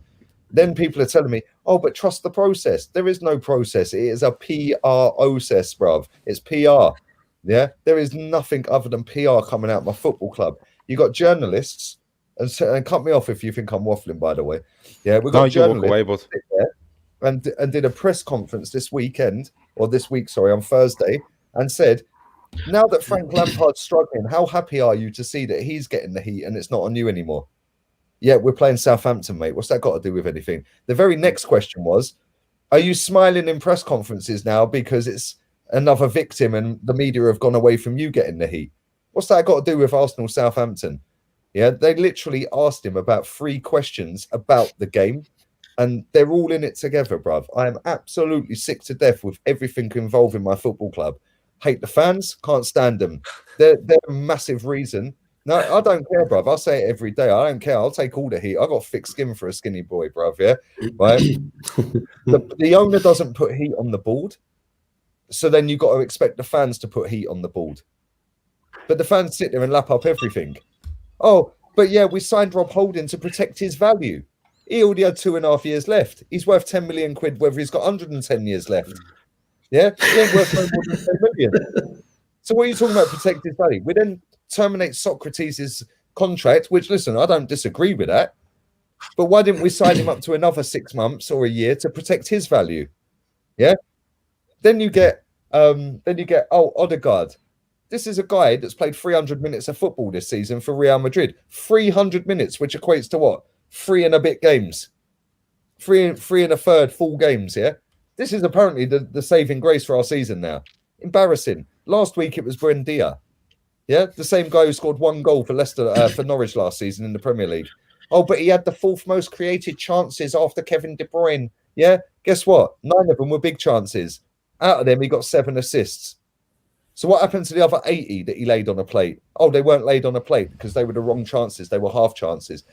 Our fans look through stats to determine how good a player is. Yeah, and I'm absolutely sick to death of it, bruv, yeah? I'm sick of our fans. I'm sick of our board. I'm sick of the manager. I'm sick of Edu. I'm sick of the players like Hector Bellerin, Granit Xhaka coming out with their absolute crap. We lost to you at Anfield. Bellerin comes out and goes, it's normal to lose at Anfield. What, you're changing the culture at my club, Arteta, yeah? Well, how about you get your son out of my football club and drop kick him back to Barca C team then, yeah? Do you know what I'm saying? Yeah. I'm sick. I'm sorry, I went off on a mad one. I think no. Do you know what I think it is? I think we've knocked the stadium down to compete with the best teams in world football. We're competing with you and Crystal Palace. Yeah, and to be honest with you, I think you're going to. And again, just let me say, in a couple of years, Leeds will be up there. Like, let's not say it. Leeds are a big club, man. I'm not like I don't like being put in. Yeah. I get what you're saying. My cousins support Leeds. Yeah, I get what you're saying. Newly promoted, but we're not in that. We didn't smash a stadium down to compete. No, I get that. Yeah, I get it, and I agree. Like Leeds were linked with Buendia in the summer, right? Like you said, newly promoted side. There was figures getting bounded about 15 million. Now he's linked to Arsenal and it's 30 million. Yeah. I think it's crazy. I agree with you. But Odegaard did bits for thingy last season. What was he at Sociedad? Yeah. But I'm not saying he's the answer. We went from Houssem Aouar. We went from Houssem Aouar. All summer, everyone wants Houssem Aouar. We don't sign him with sign party on deadline day. Oh, Don Edu. Well, I could have activated his buyout clause. So could you. Yeah. We've known what it is for a year. Then it's Slobberslay, 20-odd million quid. We didn't even bother. Yeah, that's the one I wanted. He's quality. Yeah. Then it's Buendia. Then it's let's go and get Odegaard. He can't get in Madrid's team. He was good last season, but he's played 300 minutes. Oh, he's the saviour. No, if Arsenal had any balls about him, we're about to take 50 million quid a year off our wage bill. With Ozil going, Socrates, few others going at the end of this season, yeah? If we had any balls about us, we're going to stick 80 or 90 million quid on the table and go and buy Jack Grealish, mate, because that is the one that elevates my club up the table. Yeah, then go and buy Basuma, get rid of that little poser at right back who thinks he's a fashion model, and go and buy a proper right back, the guy at Brighton as well, Lamptey. Lamptey, Basuma, Grealish, we're on for a title with a proper manager. Get rid of this clown. Send him back to picking up cones and go and get Ralph Hasenhüttl to win the league next season. Okay. Big plans there, Lee. I don't know if you can get through them all by the start of next season. But listen, I think it's going to be like that for Arsenal because I think they will have 5 or 6 good games, then it might go back to being poor, and it just keeps going all the time. And that's where Arsenal are at the moment for me. Ben, after a long wait, can you give us a prediction for Southampton against Arsenal? I'm going to go for a 2-1 Arsenal win. But I just have to say what Lee's going there. You know, it's good points that he makes. And I think Arsenal, if they want to start getting back to the glory days, they've got to make that one big statement signing. And for me, the lad who does the channel with me, he's in the same boat. Arsenal have to go and get Jack Grealish if they want to compete. Yeah. We'll have to. I think they need more than that. I think they genuinely need to start remembering that centre half is an actual position on the football. It's just a start, isn't it? Yeah, but the centre half is unbelievable. Nay, and somebody else says, "Can you say film again?" What do you want me to say? Film? Yeah, that's the Dublin accent. You know, I haven't seen that film. You know what I mean? So there you go. But look, I don't know. Film, movie. I don't fucking know. It's film, right? What can I do? I can't change the way I talk. You know what I mean? I really can't. Joe, sort this out, will you? This is your show, and you're letting them abuse me like this. It's unbelievable. Quick prediction on this, Joe. Villa and Newcastle in the Premier League. I need this because it's in our syndicate. So just give me a quick prediction. Joe, go. 2-0 Villa. Okay. Ben? 3-1 Villa. Okay. And Lee? 3-0 Villa. Okay, our syndicate has got 3-1 to Villa, 2-0 to Villa, and a surprising 1-0 to Newcastle in that syndicate. So that syndicate is live on Colossus Bets. If you go to colossusbets.com, use LFC DT when you go in, and you will find our syndicate. You can basically what happens is I think the syndicate this one can win about $7,000 or something, but it's only costing us like 40 quid. But we don't put the whole 40 quid in. I mean, we put 15 in. You can come in and put a fiver in, you can put a pound in, you can put whatever you want. I think it's like 50 cent a line, so it's or 50 pence a line on this site. So it's basically getting 10 or 12 lads together or whatever it might be, and you win the syndicate, and then you take your share if we win. So check it out on Colossus Bet. It's a really good way for you and your mates to gamble together. If you do gamble, if you don't, that's absolutely fine. And always remember to gamble responsibly. Last game, Manchester United versus Liverpool at Old Trafford in the FA Cup 4th round. Joe, Liverpool are going through a poor time at the moment. I think the agenda has been absolutely set now over, despite Klopp.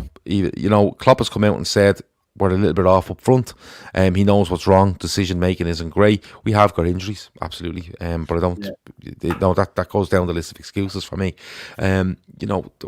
We've been poor. We're going through a rut. As I've said, and I keep saying that, it's the perfect storm at the moment. The form, COVID stuff, injuries and stuff is just all culminated and in this at the moment. But I could do without this, Joe, and it's not because it's Manchester United. I could just do without a game this weekend because I think Liverpool need a week off and just go at Spurs on Thursday. But what do you do, Joe, if you're a Liverpool manager on Sunday? Do you just go strong again and try play them out back into form, give them a bit of belief, or do you just go, listen, I'm not having a bar of this FA Cup, here's the team I'm putting out, give people a rest, give people a run, wherever it might be, and whatever will be. I think maybe you'd like to do the latter, but I don't think you can because you're playing them. Yeah. That's the fact of it. If you were to put a weak side out and get spanked, it'd make things 10 times worse. So you might want to do that, but you can't, can you? And as a Leeds United fan, I wouldn't want that either. I hate this current swing that Manchester United are back and all this talk, man. It's doing my tits in, to be fair. But that's why I was good when you lost yesterday. I was like, no way. Like, as long as it's the blue side, I'm not bothered. But then again, you get sucked in. There's still a long way to go. Liverpool is still well in there, man. It is what it is. But as for the FA Cup, he probably might want to do that, but I don't think he can afford to because you're playing them. And how much of a boost would it be if it weren't a drab 0-0 and you did go and you got a great result? It'd then be like, boom, right, Spurs next. Come on, we're back. So he's got to look at it like that, surely. You need to get a win back on the board, get some goals, whether or not it'll come in this game because we know how this one goes. But it'd be interesting to see how Man United take it on as well because they are, they're doing really well. Ollie's doing well. So it'd be interesting to see what he does in terms of, personnel. But just fingers crossed Liverpool can get back to winning ways and hopefully they start by giving these a bit of a hiding. But it might go pens. I said this last time, didn't I? I said 3-0 and it was 0-0. So yeah, exactly. And I can always go to Joe for a little bit of positivity when Liverpool play Manchester United because he fucking despises them. Lee, I actually caught a little bit of yourself of rants earlier, and I enjoyed it. But his favourite one from Rance was Liverpool only know when they were shy or the best team in the country. He's a fucking mile off with that observation, by the way.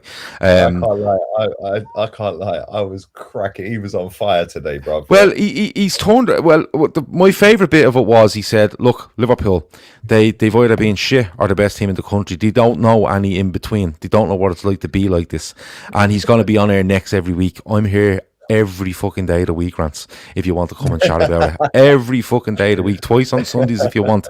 But just let me run something by Rants, just so he knows. So here in 16-17, Liverpool finished fourth, Rants. Okay, I don't think that goes down as shit. I'll just tell you that. In 17-18, they also finished fourth and got to a European Cup final, which is not shit. It's probably in around where you are now. In 18-19, they finished second with 97 points and won a European Cup. And in 19-20, they won the Premier League title. So I think that's a fair pool of information that would tell you that Liverpool have experienced being not great, good, very good, and exceptional. So to tell me that Liverpool have been either shit or the best team in the country and don't know what it's like to be as they are now in a title race and in fourth position in the league is absolutely outrageous. But as I said, if he wants to get on our throat, I'm here, or on our neck, or whatever, or he wants to jockey back, or wherever he fucking wants. If he wants to sit down and watch a film with me, he absolutely can. But I will absolutely do that any day of the fucking week. Right. What were we at? Oh yeah, you play Liverpool at the weekend. So, Lee, you got that off your chest now, Gav. I did have to get it off my chest because I literally clicked on it and then I heard him say that and I went, no, I'm not having that. Not fucking having that. I'm not having golf courses closed, lack of cans in my system, and that bullshit being spoken. Not happening. Not all together anyway. But Lee, when you look at this one, What do United do? Because they are in a title race. They're top of the table at the moment, albeit if City win their game in hand, they go above them. But United are sitting on 40 points, I think, at the minute. But as I said, there's probably between the top spot and 8 might be 7 points, 8 points, and there's fuck all in it. We're 10th, and we're 7 off Liverpool. Mm-hmm. So they're what, 5 off Man United? Liverpool are 6 behind Manchester United. Okay, so we're 13 off United and we're 10th. Yeah. So that's just shows like there's loads of teams in this. Nothing's finished yet, but Manchester United are most certainly in a title race. Do they look at Liverpool as a wounded animal and to be wary of them and go strong, or do they go, look, where we are at the moment is just we're flying and we just want to stay on that? We have got Europa League football coming that they're going to have to navigate. Do United? Did you try guess what Liverpool do? Did you think Liverpool are going to go strong to get themselves back in form and go strong themselves, or did he go weak and take the chance? What way do United approach this? Similar to what Joe said, like you can't not go strong, you can't not have it. This is your biggest game. Man United, for them, they look at the fixtures and go, "Yo, where's Liverpool?" That's the first game. They don't care about City. Where's Liverpool? Yeah, and you do the same. Yeah, you obviously care about that lot across Stanley Park and that, yeah. But you go, yo, where's Man United?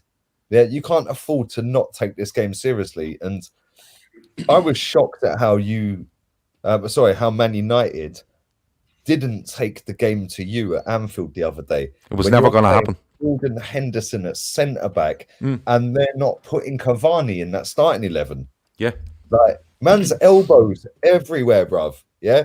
Jumping up, he's a big lad. He's physical. Jordan Henderson wouldn't have a clue what day it is playing there, with Cavani backing into him in midfield. I like Jordan Henderson. I think he's a very good footballer. I think he's massively underrated. Yeah, at centre back up against Cavani, bruv, he would have run him ragged. Yeah, he would have run him ragged. I think playing up against, I think Fabinho looks like I know he fucked up the other night for the penalty. But I think other than that, he's looked like a Rolls Royce at centre back for you. Like he could play centre back, bruv.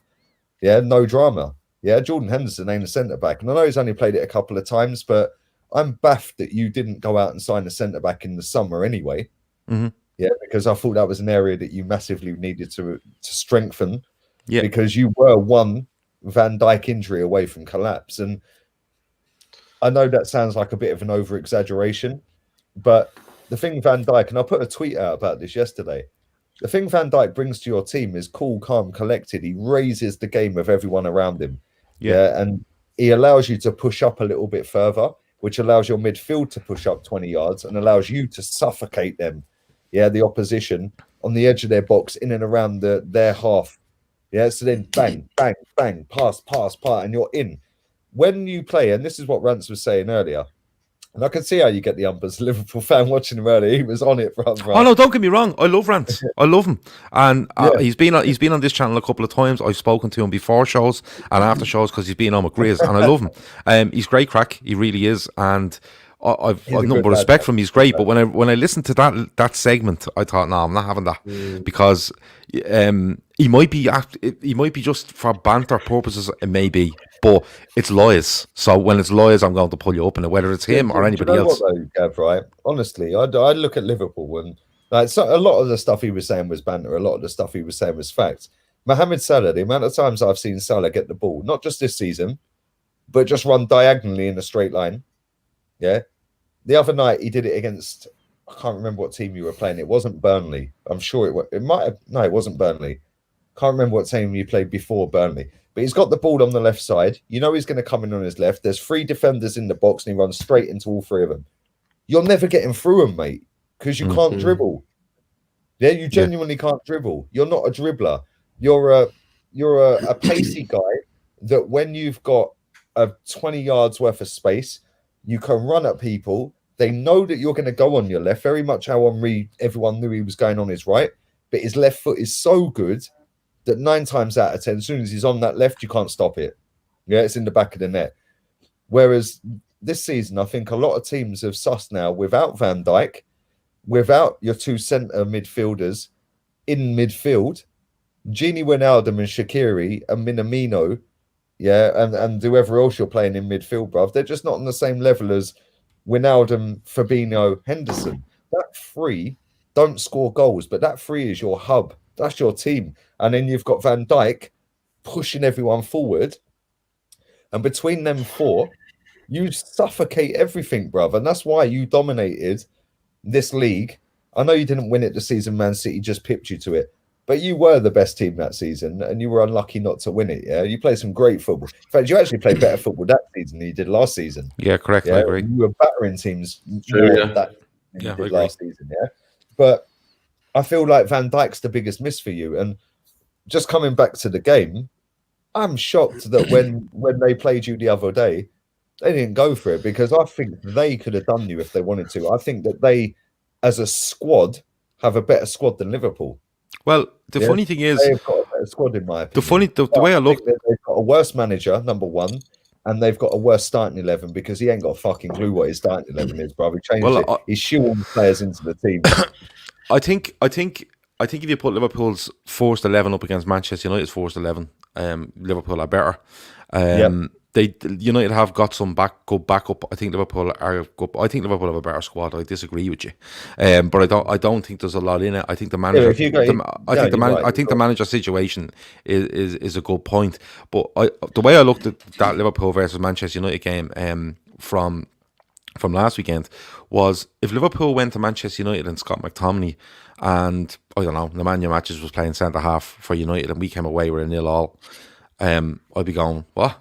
Whereas United seemed happy with that, and that to me was a bit mad. But I actually text Rants after that game, and I said that's exactly why United will not win the league this season, because you went to Anfield, you bottled it, and you've not beaten Chelsea, you've not beaten City, you've not beaten Liverpool, you've not beaten Tottenham, you've not beaten Arsenal, you've not beaten Leicester. Yeah, they've not beaten any of the top teams. They've not beaten any of these top teams this season. They've beaten teams they're expected to beat. The problem for Liverpool is that you haven't. You've lost to Burnley. They won't lose to Burnley. The only team they've lost to that they shouldn't have lost to was Palace. Yeah, and I think that's what might be the issue when it comes to the Premier League race. You can be a flat track bully and it'll get you so far, and I think that's shown. I think there's just a load of teams that are flat track bullies and not doing much else because they're all sitting around 2 points a game, and that's flat track bullying. That's where it came from. Because if you flat track bully over a season of 38 games and come out with 76, you get a Champions League spot, and then you have to go beyond that to go and win leagues. But I think everyone is just flat track bullying at the moment, and someone's going to have to come out with a pack and go, no, I'm going to have to just go and beat everybody. And we don't know who it is yet, but Ben, as a Liverpool fan, when we go to this on Sunday, what do you want to see? Do you want to see us go strong? Do you want to see us go, nah, fuck it? The league is more important because we're that's the one we have to get ourselves back into a race, or even stay with the teams at the top for the moment and see what way the land lies. What way do you approach this at Old Trafford? Because I think it's a hard one to call. See, I don't. I think Liverpool have to go strong. Okay. For the red, they've got to beat these. For me, I would like to see him throw Nat Phillips in at the back with Matip. I think we've just got to get Fabinho in midfield now and just get him next to Thiago and Gini. It's a tough one, isn't it? Because it's hard to talk about Liverpool at the minute. I've usually got a lot to say about them, but they're draining me at the minute watching them. Some of the performances are fucking garbage. But this is a game where for me, they've just got to revert back to like 16-17 season and just go out there and have a go. Look, if they concede, they concede. Fuck it, go and score more than them. And they've just got to... It's a hard one to speak about, but I do... Like, Man United then, for instance, I think Ole Gunnar Solskjaer is going to have a good go at Liverpool in this game. I think it's... this could be mentally tough for Liverpool if they take it heavy pasting against Man United. Because let's be honest, it could go either way. You don't know what Liverpool are going to turn up. Lately, I seem to feel like I know what sort of Liverpool are going to perform 10 minutes into the game. I can sort of tell whether it's going to be shite or not. And I think it'd be an easy game plan for Ollie, for instance, coming up against this Liverpool side on the weekend. I think he's really going to go for Liverpool's throats from the off. I think he's looked at that game the other day. I agree, he should have really went at Liverpool a lot more, but he was a bit more cautious in the first half and let Liverpool get on the ball. But I don't think he's going to be like that in this game. I think he pulls the reins off United a bit. But I also think Liverpool have to go at them as well. Liverpool can't be turning up to Old Trafford and dropping a bollock, you know what I mean? But I certainly think Fabinho has to come in midfield this time. Look, it's not a league game. You perform shit at the FA Cup, it is what it is. But I think for me, it's all about getting that positive mindset. And look, getting that Phillips into Matip, get him the minutes and then go and play him against Spurs if they get a good result. They've got to start getting this motivation going again and get their heads up, because their heads are dropping if Liverpool are going in 0-0 at half-time, and that's not a good sign. Yeah, Kevin Sutherland says he doesn't feel that Matip can play 2 games that close together on the back of the injury. The Spurs game is more important. That might be a case as well. For me, I'd probably go strong, but I'd change the way we're playing. I know that sounds a very simplistic thing to say. Like, just change the way you're playing, lads, and we start winning. What I mean by that is I'd stick Salah up front. I'd take Firmino out. I'd try put Mane. I might even put Mane on the right just to change things up. Maybe Shaqiri down the left. Do something a bit different. I'd like to go, if he's going with Fabinho and he's going to have to go with one of the young lads at centre half of me instead of Matip, I would go with 2 holding midfielders in Wijnaldum and Thiago. I'd bring Curtis Jones back in, and I'd actually let him play in the 10. I'm being honest with you. I'd let him play in the 10 because Curtis Jones was good for Liverpool. He went through a bit of a rough patch, and for me, Alex Oxlade-Chamberlain shouldn't be starting ahead as Curtis Jones simply on merit. He shouldn't be. So I'd probably let Jones. I'd probably let Jones play, even if he wanted to go Oxlade-Chamberlain down the right, Mane down the left, Curtis Jones behind Salah, and 2 holders, and see what happens. But I think you're right. It could go either way because both sides seems to turn up. Even when one has injuries or one's out of form, there's always a bit of trepidation from the team that should go and win. You know, United, Liverpool go to Old Trafford the last couple of times and should beat United. And United are making 3 changes before half time due to injury, and Liverpool still don't win the game. You know, so there's always a bit of hesitancy around sides that, when they come into this, if they're favourites, they're kind of, let's stand off a little bit. Don't get caught. Don't store anything up here because it could go badly wrong. But we'll have to wait and see. That's the sort of team I'd love to see. That's the formation I'd love to see. But again, it's all about trying to get some players into form, namely Trent, Thiago, who's only coming back from injury. I worry for Wijnaldum because he's just playing all the fucking time. He could go Milner. He could go Milner and Thiago and make it absolutely as safe as you can. So I think this is a bigger game for us. I really do. I think this game is far bigger for us than it is for Man United. Just because for me, it's more than just an FA Cup game. They've got to get this fucking bad form out of the way. And how would you go to Old Trafford? Well, it's we go to Spurs. There's fucking West Ham away, City at home, Leicester away. They've got to get this result right for me. Yeah, it's a fair point. Joe, do you want to give me a prediction, Joe? It's killing on this. Say United. It's tough one, isn't it? No, that's what I'm saying. I can't. It's going to be in the balance. I think it could go all the way, you know. Let's say Liverpool extra time 1-0. Okay, nice. You absolute joker. I can't believe you brought this. He can't. United. He can't. I never back them, bro. I never. No, back them. he just can't do it. He just can't do it. It's not in his religion to do it. Lee, prediction, please. Unfortunately, I'm going to have to predict United, lads. I'm sorry. That's fine. 3 of you and most of your chat. But I just think that they've got the bit between their teeth at the minute. They've got players that are producing clutch moments, man. Pogba's on it at the moment. And if Pogba ain't on it, Fernandes steps up. If he don't step up, Rashford does. You know, they've got 5, 6, 7 players in that squad right now that are stepping up at key moments. So, yeah, we're at Old Trafford. 2-1. No, 2-0. 2-0. You ain't scoring. 2-0. Okay. Ben. I've still got to back Liverpool. I can't go with the United winners. A lot of Liverpool fans I've put United to win as well, but I am going to go for a 2-1 Liverpool win. Okay, no worries. I think he's all right in what you're saying. I think it could be a strange one. I think they might try double guess each other, and you know, does he go weak? Do we go strong? I think they'll both go strong. I really do. Yeah. But I think Liverpool will look to change it up a bit, and I think United will as well, because I look at that. I look at that United side the way it is, and I'd still fancy Liverpool against them. I genuinely would. They don't seem to have the bravery for me. And like, people can say, oh well, they're winning this and they're winning that, and they're in great form. Don't get me wrong. And people are saying they're not playing well, and I kind of counter that with, well, if they do play well, how good can they be? So you have to give them credit to a certain extent, because if Liverpool were doing what United are doing now, Liverpool fans are saying, isn't it scary that we can go up 1 or 2 gears here and we're top of the league already? So you have to kind of take it in that context as well.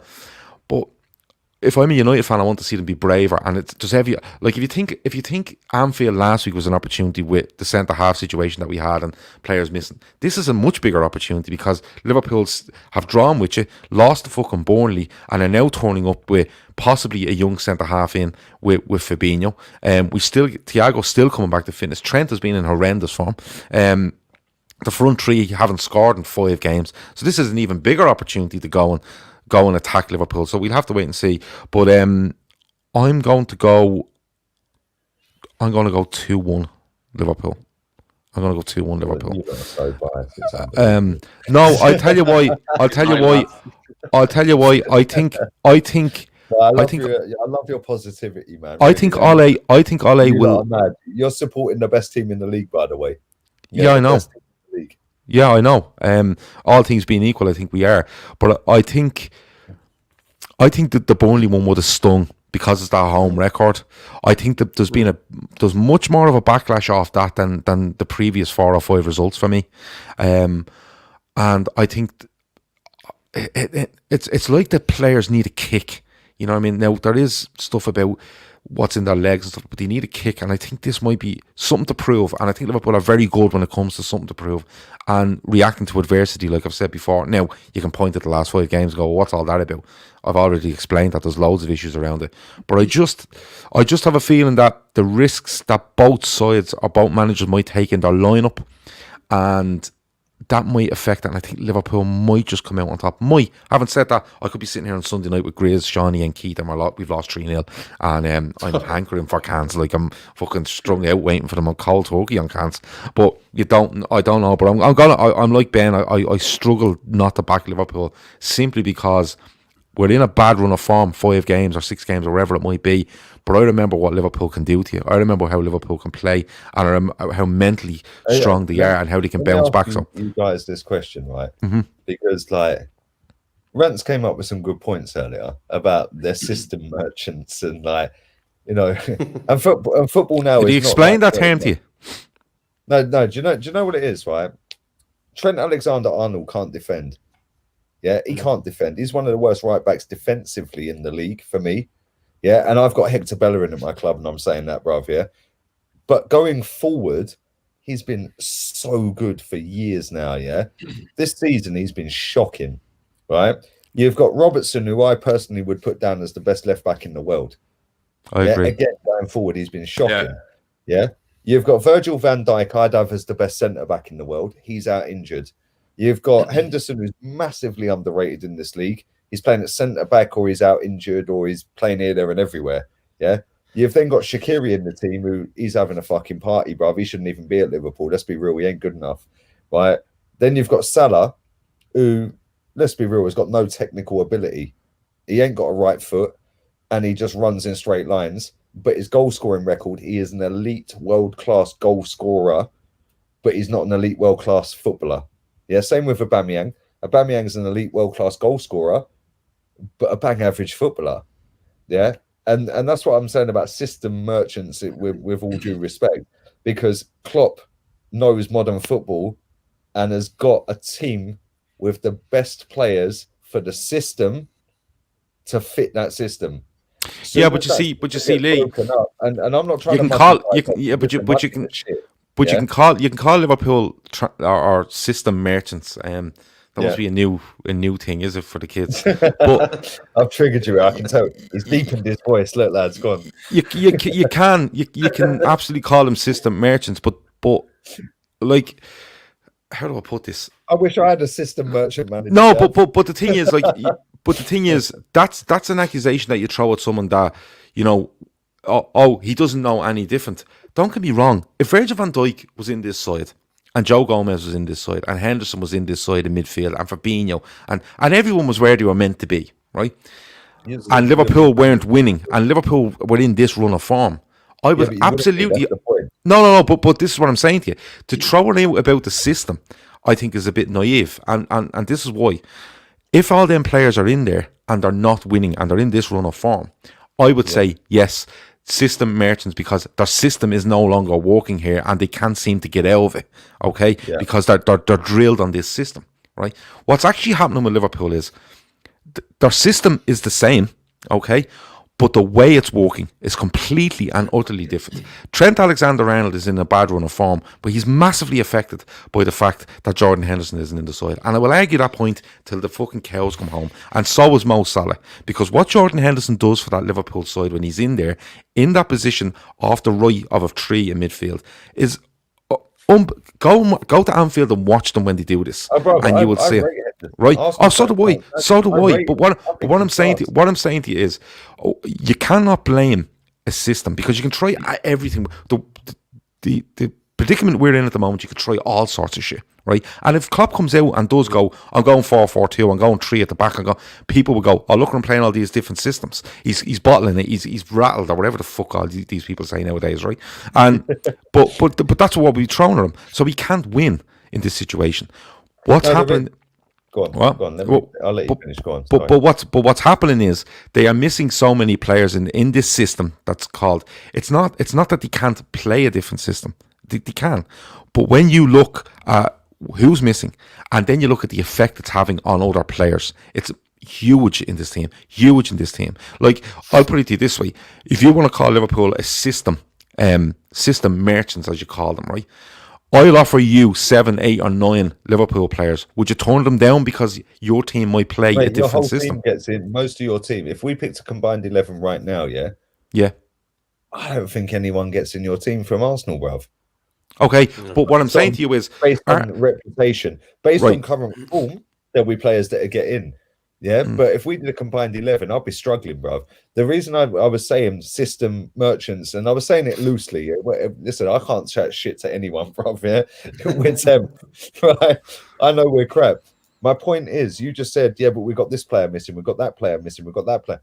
How many? And if this happened when these players were fit and blah blah blah. Okay, so has that happened when them players are fit in that system? It hasn't.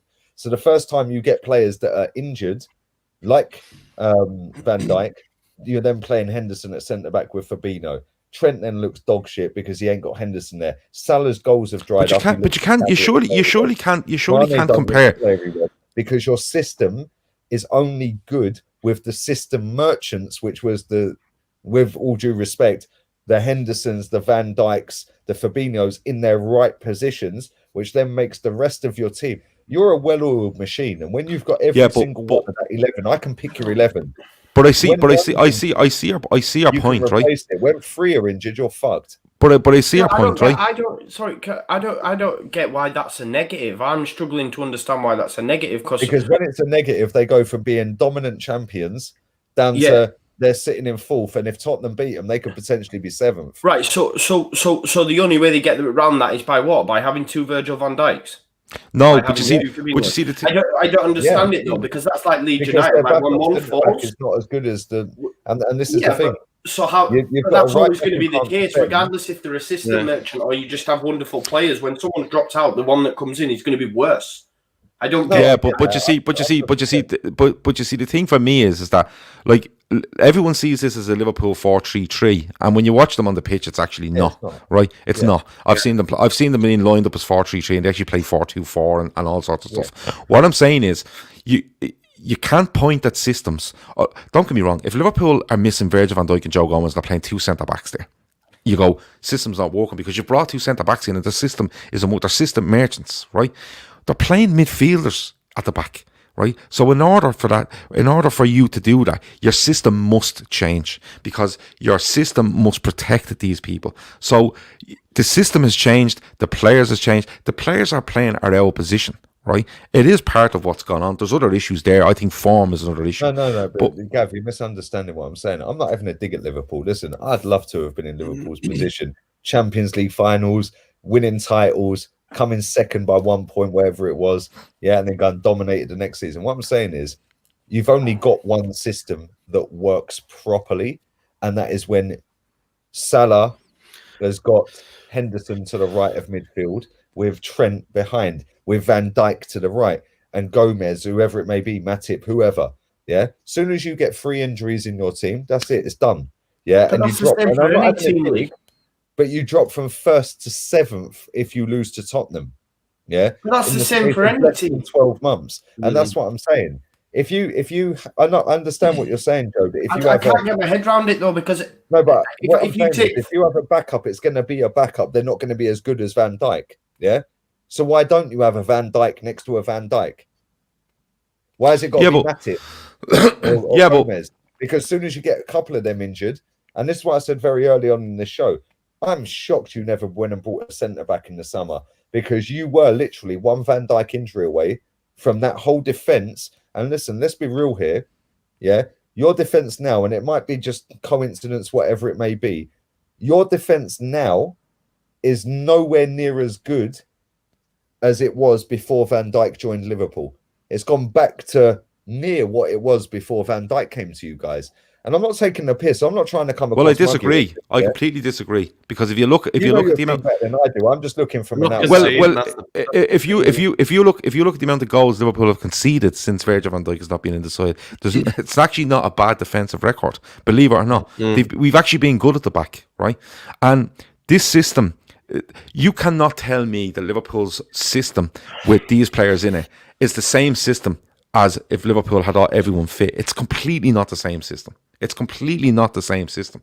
Okay, so for you to tell me that, or anybody to tell me that Liverpool are system merchants and can only work if you have this set out system and these set out players, that's completely untrue. What I will say to you is that I think any side would find it hard to play their 2 starting centre midfielders at centre back, right? And then turn around and for people to go, oh, well, look, you're just... Sorry? Poor recruitment. No, well, I don't know. You might have a point there, but like when you go into a season with Van Dijk, Matip, Gomez, and you're using Fabinho as your 4th centre half, and now the only centre half you have is actually we actually don't have any centre halves. None, because Matip's never there. You can't count the 2 young lads. You can't count them because they weren't in the equation at the start of the season. Okay, Matip injury record is horrendous. You have Gomez out and you have Van Dijk out. So if I'm a Man United fan, I'm a fan of any other club, I'm looking, and I'm not saying to myself, I'm not digging too deep into it. I'm going, fucked with injuries, lads, in terrible form. Let's enjoy this while it's lasting. That's the way I would look at it. The same way if it was Manchester United. I wouldn't be going so deep to go, oh, well, their system this and their system that, because, you know what I mean, that's like trying to compare chalk and cheese. The only reason I said that, Gav, right, is because when he was at Dortmund, he had a system which worked for about 2.5, 3 years, whatever it meant, 2.5 years, I think it was. And again, they had a big drop off from being in there, Champions League finalists, winning titles. And I think he went when they were like 6th or 9th or whatever it was when he went. Yeah, he's coming to Liverpool with a system that worked, even though you were beating Norwich 5-4 and stuff like that, and he's evolved it. Yeah, and he's got the Sadio Mane's in that can press. Yeah, the Gengen press and all that one. Yeah, you've had a 2.5 year period where you have been relentless. You have been the best team in this league by a country mile. Yeah, I know Man City won it, and you missed out just like by millimeters. Yeah, I know that you lost Champions League final to some fucking idiot in goal for you, not right. But at the same time, I just think that you can only go on with this press in a system, yeah, that if everyone's fit for 2.5 years straight, that's great, because you're going to outrun everyone. You're going to dominate everyone. You're going to suffocate everyone. Once you get a couple of injuries and you haven't got decent backup to that, yeah, you have to change your system, which is what you said you did a minute ago. You're changing to a 4-2-4, or you're changing to a 4-2-3-1. Liverpool changed the system. Liverpool, you see, right? So deep, it's unreal. At Bayern, he was playing further forward. Yeah, but what I'm trying to say to you here is, Lee, when you watch Liverpool play on Sky or wherever else, and they put out this 4-3-3. Yeah, I right? don't watch them like you do, bro. So Right. No, you don't. But if you watch Arsenal and they put them out as a 4-3-3, how often are they in that 4-3-3 system? Not very much, Joe or Lee. They just aren't. Right. And what I'm saying to you is that for any team to be called a system merchant, okay, is ridiculous, to be perfectly honest with you, because systems change in game. They change in this, they change in that, and people will say, "Oh, well, if you press." This isn't these injuries Liverpool have isn't the cause of press. Thiago's out because he nearly gets folded in half. Van Dijk is the same. Joe Gomez is away. But what I'm saying to you is, Joe Gomez is away on international duty when all this happens. This is not. Nobody can turn around to me and go, "Well, this is a result of Liverpool's let's be real, intensity." Gav, you're not pressing as much as you were last season. No, hold on. No. Lee, you watched Liverpool last season and they didn't press. Right. What they done was they suffocated sides. They moved high up the pitch, and. No, but he didn't press like you're thinking, like in 15-16 or 16-17. It wasn't like that. Yeah. That was off the wall stuff. What Liverpool have progressed into, because they're apparently, despite being system merchants, as people would like to put it, is they've progressed and they've evolved into a side that suffocate you. And that's not involved in massive pressing. That's involved in moving high up the pitch and taking a territory on the pitch and being brave enough to say, we're going to stand here. And if you want to play football in your half a try, they were over the back of us. You go ahead. Because this is what we have. Liverpool last season, the press wasn't there like you think it was. What they done was they played a much more possession style football, despite what people think. And then if they lost it high up the pitch, yes they pressed, but they didn't press all over. But they didn't press all over the pitch like you seen 3 or 4 years ago. You know what I mean? So I'm not saying anyone is a system merchant. What I'm saying is, the only way anyone could be called a system merchant for me, right, is that if they play 4-4-2 every week, regardless of what players they have, and they win, and then they change to 4-1-3-2, and it doesn't work, then you go, well, they just can only work in that.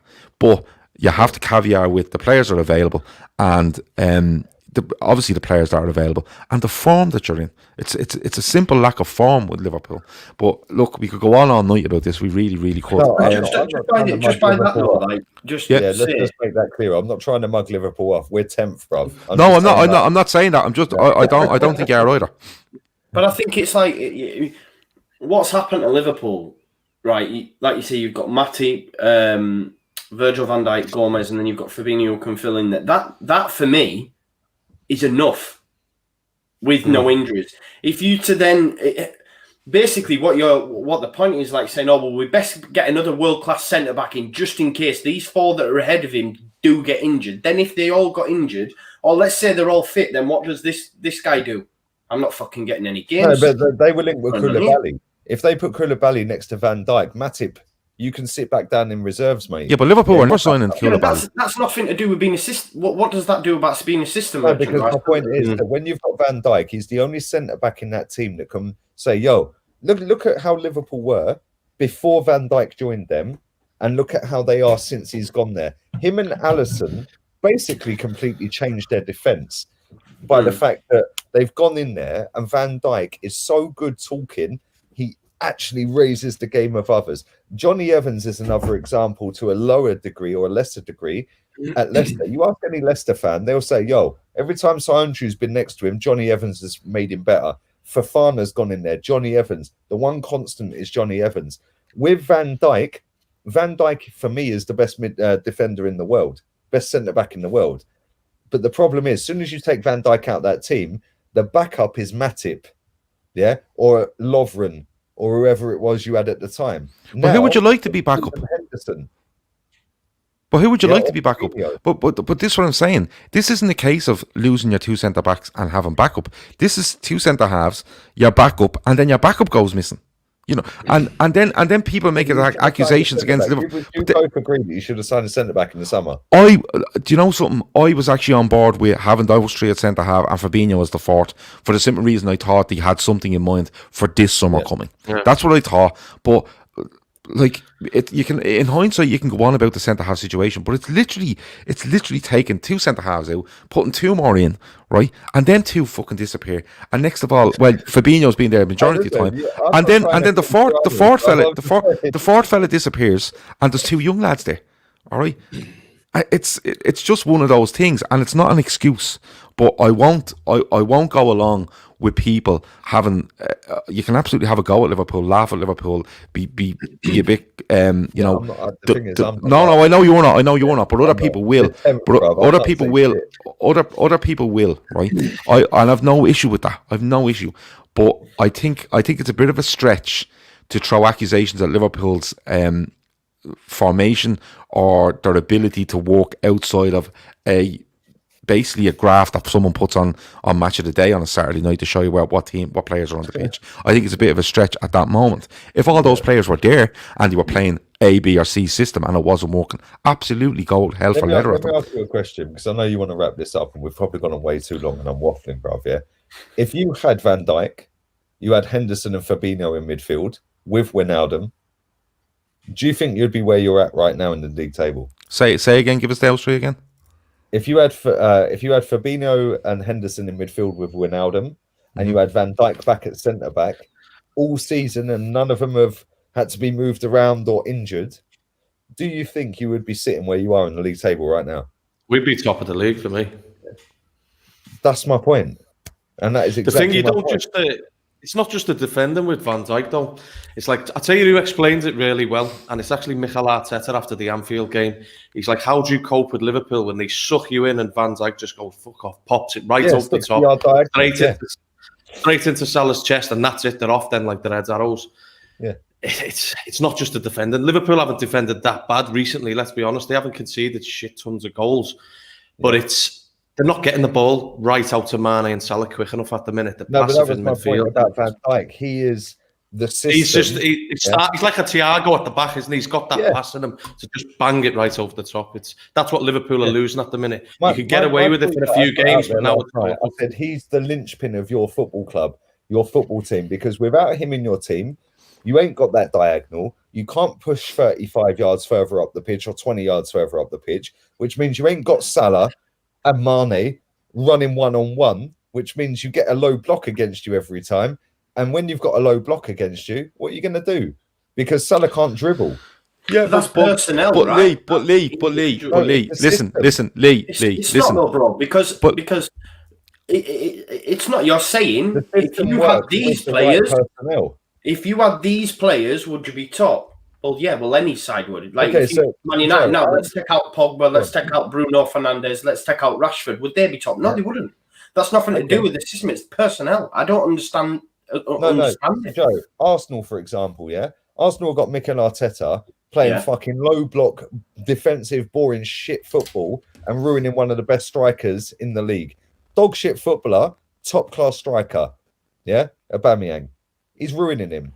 With a different manager, with a different system, the same personnel would be 2 points off Man United right now, because we would have beaten Burnley, we would have beaten Southampton, we would have beaten Leicester, we would have played more expansive football, and that's my point. My point is, I get what, 100%, I get it now, But what you're saying, the way the question was posed was as if it was a negative thing. That Klopp has an awesome system that allows these individuals to maybe it was the way I come across. Somebody in your chat says, how do we beat a low block? We'll go and ask Barcelona, because they used to play it every week. Yeah, like they used to play against it every week. You guys have played against it week after week. The difference is when you've got your right players in your right system and you can spring that 60-yard diagonal. I've seen Van Dijk do that against us time after time after time. Yeah, I've seen him do it against everyone. Yeah, David Luiz has done it for us to Aubameyang. My point is, it weren't a negative and it weren't a diss, because we're 10th. I can't mock anyone, bruv. Yeah, my point is that as soon as you get Van Dijk, and go back, I'll show you the tweet. Go back to my tweet. I said last night, Van Dijk is the linchpin of that football team right now, because without him in your team, you're 20 yards further back defensively. Yeah, you've not got nobody anywhere near as good as him defensively. He raises the whole team 30 yards further forward, 20 yards further forward, which means Henderson's can go and bang out to the right. He can ping the ball to him. He can ping it down the left. and you then suffocate with your front three, and press with that front three, which is why you score so many goals. Without Van Dijk in your team, the whole system goes to fucking pot. Yeah, and I know you've had injuries with other centre-backs, which is why you've put centre-mids at centre-back, which is why you should have gone and bought a centre-back, because your other but you see, that's the thing. Like you can't go if you want to get anybody near the Van Dijk's level, you have. But if you have to go out and sign another player to anywhere near Van Dijk's level, you're spending 70 million quid, right? So what do we do if he goes in beside Van Dijk and you lose them both? Do you just say, oh, you should have had a third? You should have a fourth? Is that what you do? But what I'm saying, I have to wrap this up. I have to average. But I have to wrap this up, right? I have to wrap it up because it's gone on ages. You have to protect that guy with all costs. So you have to go and get another top draw centre back, bruv, and play them both together. And then you keep the bang average ones that Van Dijk's making look good as the backup to. Yeah, because if Van Dijk gets injured, or the Koulibaly, whoever it may be, Laporte, Diaz, whatever, you've still got one left in there with an average centre back. When you're playing both together, they're going to dominate. One on his own dominates with a bang average centre back. You were one Van Dijk injury away from this happening, and that is my point. And I've probably gone around it the wrong way. Yeah, and I've probably fucking pissed off loads of Liverpool fans in the process. I've had about listen, I'll never stop you coming on here and having a go and having a debate. I never ever will. I disagree with you, you know that. But we're not going to fall out over it. But it's I think if it's any other club, what's happening to Liverpool now is happening to a United or a Chelsea or a City. I'm sitting there going, yeah, fuck their injuries, not happening. Playing fucking midfield, centre half. This is a great laugh, but I'm not going deep into the system, the this, and this. I'm not, because let's be honest about it. With what's happened at Liverpool, you just have to. And I've said this. You have to look and go, lads. It's actually bad what's happened here, and how can we make the absolute best of this season over what's happened? That's the way I look at it. But look, we'll see how it goes. Lads, I'm not even going to get 3 scores off because it's about Tuesday at this stage. I will tell you that we've 2 syndicates up at the moment. One is the 4 that we spoke about tonight. The other one is Liverpool and Manchester United related. So if you go to Colossus Bets, type in LFC DT as your referral code, get on there and see the syndicates and join in if you want to. S Feedley TV with super chat before we finish says, hi, can you do a show out raising awareness of liver disease was following football, as I've had 6 liver transplants. Wow, 6 liver transplants. Big up, everyone enjoyed the debate. You're very, very welcome, and I hope you're very well and stay safe, of course, in this mad time that we're in at the moment, and hopefully at some stage we will see an end to this. Lads, that's it. Sorry for holding you for so. Well, me and Lee are sorry for holding Joe and Ben for so long. We apologise, and I have. Do you ever get the feeling that when you text these 2 next, Lee, that the message just won't go through because he's just gone on blocking him? Fuck that. I'm not doing 2-hour podcast, but it's been an absolute pleasure. But look, Lee Gunner, go and follow Lee Gunner on YouTube and across social media. Joe, All Leeds TV. Follow Joe at Wainman Joe on Twitter, isn't that right? And All Leeds TV. And of course, Ben and Rivalry Aside TV, go there. They're a new channel. They're working very hard with really good content, and they have found some, my community for you as well, man. You have got Ben. You've got lads from Spurs, Arsenal. There's a new member of the team this week as well, isn't that right, Ben? Yes, another Spurs fan. So the Arsenal fans outnumbered at the minute. Might have to get you in, Lee. Well, just don't get me on with the Arteta in, bruv. Just don't get me on with it. Don't mention Van Dijk, I think. Yeah, don't say the word system anyway, Jesus. But look, it's been. I was going to call such a drama at midnight, bro. Do you know what I mean? Well, listen. It's all about debate. It's all about perception. It's all about opinion, and and it's all about having a laugh. We're having a laugh here. People think, oh, they're going to kill each other. No, it's not. Lee knows not to mess with me. I'm cutting weight, for fuck's sake. Right. That has been the LFC Daytrippers. That has been the Friday forecast. Enjoy the rest of your weekend. Hopefully the Reds do the business against United. We'll be back on Sunday night with the Fatback 4. But as I said, All Leeds TV, Rivalry Aside TV, League Owner, go and follow them all. Check them out across social media, YouTube, follow their channels because they put listen, they work as hard as I do, and I know I work fucking hard, and there's a lot of effort that has to go in, so go and support these people. That is it. Talk to you in a bit. Over and out. I'll take her out.